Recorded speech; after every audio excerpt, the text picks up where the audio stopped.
Good evening everyone. Today we will be dealing with chronic venous insufficiency. So what do you mean by the term chronic venous insufficiency? It is a problem. It is predominantly present in the lower limbs. It involves a term called as venous hypertension and its sequelae. So what are the chronic venous diseases we know of? First one is the telangiectasias. Telangiectasias. Second one is the reticular veins. Third one is the varicose veins. And fourth one is the chronic venous insufficiency with edema. It can have skin changes or it can have ulcers. It is a wide spectrum of disease. First we will learn about the venous anatomy.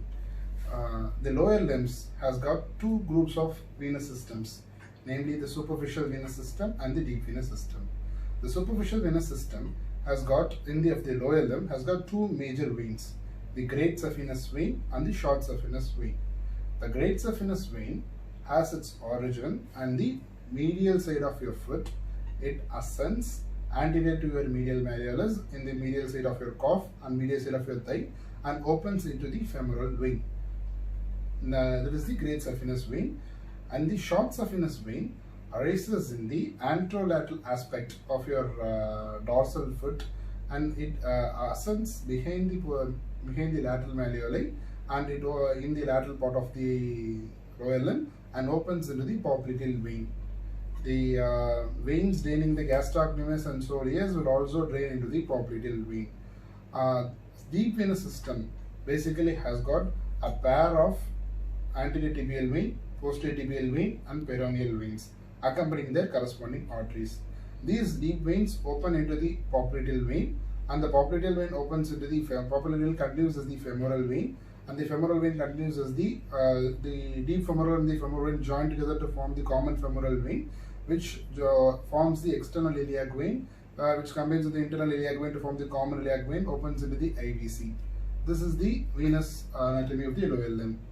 In the upper limb, there is also the perforated veins connecting the superficial veins to the deep veins, which allow the unidirectional flow of blood from the superficial vein to the deep veins. In the upper limb, we have two groups of veins, namely the radial superficial veins in the form of cephalic, basilic vein and the popliteal vein, and the deep veins in the form of a radial vein, the ulnar vein, the brachial vein, which continues as the axillary vein, the subclavian vein. It opens into the internal carotid vein to form the brachiocephalic vena, and both the brachiocephalics together to form the superior vena cava. These veins basically have venous walls which allow the unidirectional flow of vessels to the heart. So this is the basic venous anatomy. So we first will see about the pathophysiology. So what is the telangiectasia, what is the reticular vein, and is also varicose vein. Varicose veins are basically dilated, elongated, tortuous, superficial veins which are size more than 3 millimeters. These are the varicose veins. Reticular veins are of size between 1 to 3 millimeters, and telangiectasias are less than 1 millimeter. So it is basically a different size of the veins. We classify them into 3 different categories. Now, what is the primary varicose veins? After this, what is the secondary varicose vein? Primary varicose vein is basically a problem in either the venous valves, or in the wall of the veins, or it can be because of a raised pressure in the superficial venous system. It can be associated with females, those who are taking pregnancy, oral contraceptive pills, those who have occupation of prolonged standing. All these patients are at high risk of developing varicose vein. The secondary varicose veins have got some particular reason. It usually involves a deep venous system. They are either secondary to deep venous thrombosis or a chronic venous insufficiency, or it can be because of the reflex of the valves. So what is the deep venous insufficiency? The deep venous insufficiency, again, there are two types. The primary deep venous insufficiency, which is basically due to a problem in either the vessel wall or the venous valves, or it is secondary deep venous insufficiency is usually a sequelae of a deep venous thrombosis. So how do they present? The classical presentation will be the dilated, elongated, tortuous veins along either the medial border or along the great saphenous vein territory or the short saphenous vein territory. This is the common presentation. They will have chronic dull aching pain that is more aggravated on the evenings after prolonged standing. This will usually present for a period of 2 to 3 years. Following that, they will develop swelling of their lower limbs. Once they develop swelling, this will be followed by skin changes. Skin changes in the form of dermatitis, eczema, lipodermatosclerosis, atrophia blancae, and phlebitis corona. So, what is this phlebitis corona? This means a fan-like distribution of the thread-like veins in the subdermis around the ankle. This is phlebitis corona. What is atrophia blancae?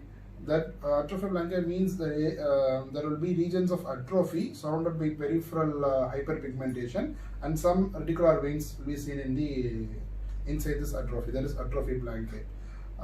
What happens basically is that the pressure within the deep venous system will increase. Once the pressure within the deep venous system increases, this will cause exudation of the blood products, especially RBCs, along with the plasma. This plasma exudation will cause swelling, and the RBC exudation will, once it gets breakdown and deposited hemosiderin, this will cause blackish pigmentation, as well as it will cause constant itching. If the venous insufficiency on its later stage leads to the formation of an active ulcer. A venous ulcer is typically seen around the medial malleolus. It is usually has got some exudation. Some of the margins are very irregular, and it's usually a shallow ulcer. It can be secondarily infected.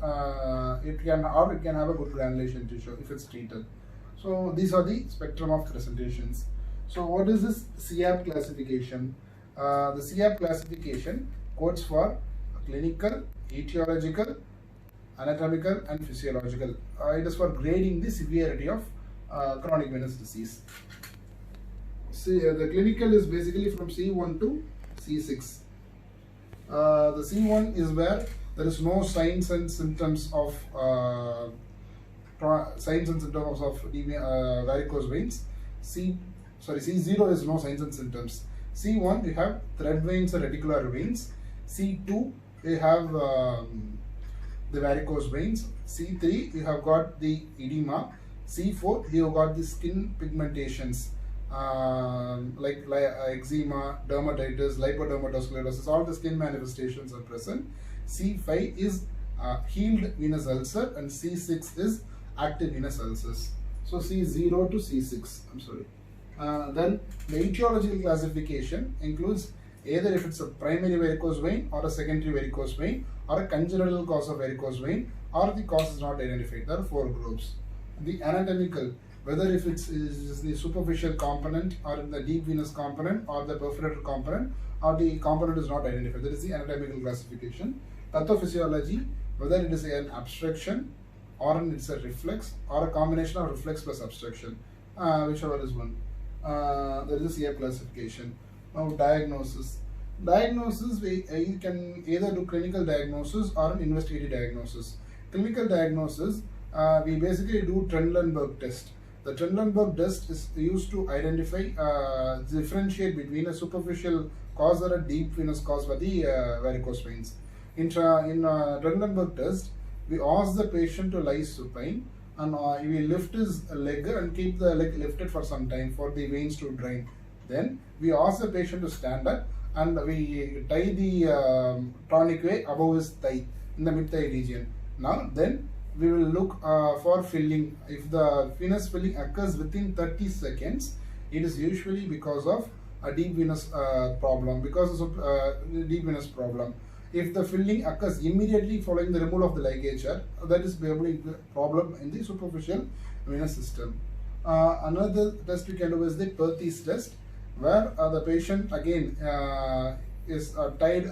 Patient is asked to stand, and you tie a ligature on his mid-thigh. There will be dilatation of the superficial varicose vein. Then the patient is asked to walk for a period of 5 to 10 minutes. If the problem is because of deep venous thrombosis, the veins will further become prominent and there will be increase in pain. If it is a problem in the superficial venous system, the deep venous system will be patent. So the dilated varicose vein will empty via the deep veins and the dilated veins will go off. This is the clinical diagnosis. But we most commonly diagnose with the help of a duplex scan. So what is this duplex scan? Duplex scan is a combination of ultrasound beam mode scan with a venous Doppler. What does this scan do? It can identify the thrombus which is present within the deep veins. It can identify the dilated vessels which is distal to the site of obstruction. It can identify the flow, reflex, the duplex image, the Doppler imaging can identify the reversal of flow in the venous wall during Valsalva testing. It can identify the pathology in the venous system. MRI, CT venography or contrast venographies, these are not probably used for a distal low LM DVTs. We make our diagnosis based on an ultrasound and we proceed to manage it with ultrasound diagnosis alone. But if there is involvement of a proximal venous system or if there is involvement of an extensive IVC involvement or in May-Turner syndrome, there are three syndromes which are usually associated with varicose veins. One is the May-Turner syndrome, where the left common iliac vein is obstructed by an enlarged right common iliac artery. It can present as recurrent deep low LM venous thrombosis. This MRI can be helpful in picking up the abdominal masses or other secondary causes of varicose veins. Differential diagnosis, if it's an unilateral swelling, you have to think of deep venous thrombosis, muscle rupture, cellulitis, popliteal cell cyst rupture, and many other causes. So the other two syndromes are the Klippel-Tenoni syndrome and Park-Weber syndrome, where there is defective venous malformation. So how do you manage? Supportive management. Supportive management is the one that is being done for most of the patient with chronic venous insufficiency, where the patient is advised for periodical limb elevation, because the limb elevation will naturally favor the venous drainage. That is most commonly done. Then you can go for, the patient should be advised to stop prolonged standing for a long period of time. That should be stopped. Then you can go for the compression stockings, the off-varying graduated compression stockings. For a simple varicose vein, you can use a pressure of 20 to 30 millimeters of mercury. For a complicated varicose veins with an ulcer or a thrombus ulcer, I can go for higher pressure of 30 to 40 millimeters of mercury. The other management procedures that you could try include, if it is an infected ulcer, you can go for debridement. If it's an oozing ulcer, you can send in for pus culture and sensitivity, you can treat with antibiotics. Then you can go for hydrogel or hydrocolloid dressings that will reduce the swelling. Serratiopeptidase can be used to reduce the swelling. All the other. The medical management is of not much value in varicose veins. If it's a venous ulcer, you can start antibiotics based on culture and sensitivity. Can give serratiopeptidase for reducing the swelling. You can these are the things we can do. That is not much medical management. The basic thing is the intervention. It's an interventional case. So what are the intervention? When do you go for an intervention? With the patients having refractory symptoms despite medical therapy, if it's for cosmetic concern, if the patient is having a complication because of venous ulcer like lipodermatosclerosis or complicated venous ulcers, in these cases you can take him for some interventions. So three modalities of intervention: sclerotherapy, endovenous thermal surgery, and surgical management. Sclerotherapy. What is sclerotherapy? We inject the vein with a sclerosing agent. That injection will cause sclerosis and fibrosis of the vessel, thereby causing venous occlusion. The four commonly used agents are sodium valdecodyl sulfonate, sodium moruhuvate, and glycerin. These are commonly used sclerosing agent. They are given for great saphenous vein region or the small saphenous vein. First, the great saphenous will be for sclerosed, then the other smaller veins will be going on sclerosed. There is some chance of infection, some chance of bleeding, some chance of DVT. These are the common complications. The other thing is the endovenous thermal surgery, where a catheter is inserted into the great saphenous vena, and the heat energy is given to its in the endothelium, and it goes for fibrosis. Again, we can have pain, bleeding, infection, all the other complication. And the surgery is the mainstay of treatment for chronic venous disease. You can go for stab surgery, you can go for valvuloplasty, you can go for the replacement, the venous replacement transplant, vein transplant, they can be done. You can go for stab on the ligation and stripping, the commonly done surgery. That is what is done. And you can this is the treatment modalities that is available. So summing up, any patient with the dilated veins, with the the leg pain that is aggravated in the evening, who is having occupation of prolonged standing like a policeman or a police or a school teacher, who started developing signs of venous insufficiency like ulcer, bleeding, lipodermal sclerosis, or the medial malleolus. We have this mostly you can clinically diagnose as chronic venous insufficiency, because chronic venous insufficiency. In some case, you can do an USG ultrasound Doppler to identify the presence of DVT or some problem in the deep venous system. You have to manage conservatively with the Bisgott regimen, and then if it is not coming better with Bisgott regimen, you can try the other treatment modalities.